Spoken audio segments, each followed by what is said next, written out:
Washington State is ditching the bar exam requirement to practice law. Usually if you're a lawyer, usually you would go to law, you'd take the LSAT. Then based on your LSAT score, you'd get into law school. Then you'd take your law school exams and papers and things. And then really all of that was just the appetizer. That's the amuse-bouche. The one thing that matters for practicing law is passing the bar exam.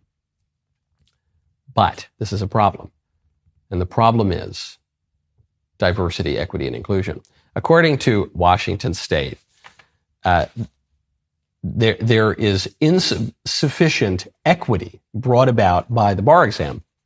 And so, in a pair of orders on Friday, the Supreme Court of Washington approved, quote, alternative pathways to lawyer licensure in this press release. Okay.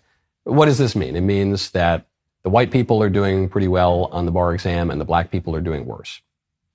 Pretty much is what it means. And I'm sure there are different racial breakdowns. Just judging by other standardized tests, probably the Asians are doing better than the whites, and the Hispanics are doing a little bit. They're somewhere kind of in the middle. But in any case, it's true. Different groups have different outcomes and different things. That's true. That's true.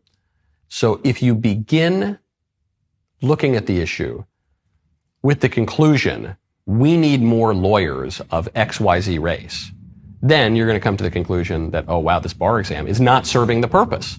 The purpose of the bar exam is to get us the exact racial breakdown of lawyers that I want, and the bar exam is not doing that, so we got to get rid of the bar exam, or at least the requirement to take the bar exam. But is that really the purpose? Is that the purpose of the bar exam? Is that the purpose of law school and the legal profession? Is the purpose of the legal profession to make certain racial groups feel good about themselves, or even to generate income for certain racial groups? Is the purpose of the legal profession to have more lawyers? Or is the purpose of the legal profession to serve clients, to give people the opportunity to defend themselves in court, to give the state the opportunity to prosecute criminals, to exact justice? What's the point here? Seems to me we're putting the cart before the horse, and we do this in so many other places in life.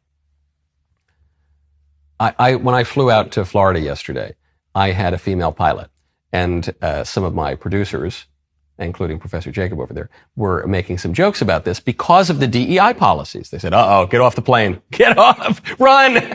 This thing, man, you ain't gonna make it to Palm Beach. And the flight was just fine, and the female pilot was great. But even though it was a little bit delayed, actually, and we almost missed our connection. Anyway, as I'm getting too in the weeds here, that particular pilot was great. But why did Professor Jacob have that reaction? Is it just because he's a malignant, vicious sexist? I'm sure that's part of it. But the main reason is because the liberals tell us we now are implementing a policy according to which less qualified people are going to get these jobs. And the reason we know they're less qualified is because the companies are saying we are going to hire not based on merit. We are going to prioritize something, be it race or sex or sexual behaviors or I don't know, whatever, the cut of your jib, over merit. But the moment that you prioritize something over merit in a profession that is supposed to serve me, the customer, well, I get a little bit worried, especially when that profession is keeping me in a tin can in the air at 30,000 feet long enough so that I can make it to whatever city I'm going to. And the same principle holds in the legal profession. If you are a client in Washington State, as a result of this ruling, you are going to be less likely to hire a black lawyer. You just are. Clarence Thomas wrote about this many years ago. And he wrote about this because Clarence Thomas, one of the great jurists and legal minds in our country, one of the great public figures, actually, a graduate of Yale Law School, the best law school in the country, but he had trouble getting a job after law school. And he writes about this in his memoir. He says, the reason I had a tough time getting a job is not because I didn't have good grades. It's not because I didn't go to a good law school. It's because I am black, and people assumed I was just an affirmative action case. And that's actually a decently rational conclusion to come to. if you have a policy that says, hey, we're going to give unqualified black people access to this institution. If you have a policy that says we're going to give qualified black people access to this institution, then that's great. No one would have batted an eyelash about hiring Clarence Thomas. If the policy at the airlines was we're not going to prohibit female pilots, we're going to hire the best person for the job, maybe it's a female, then Professor Jacob wouldn't have made his vile, misogynistic comment to me on the airplane. But that's not the way it is.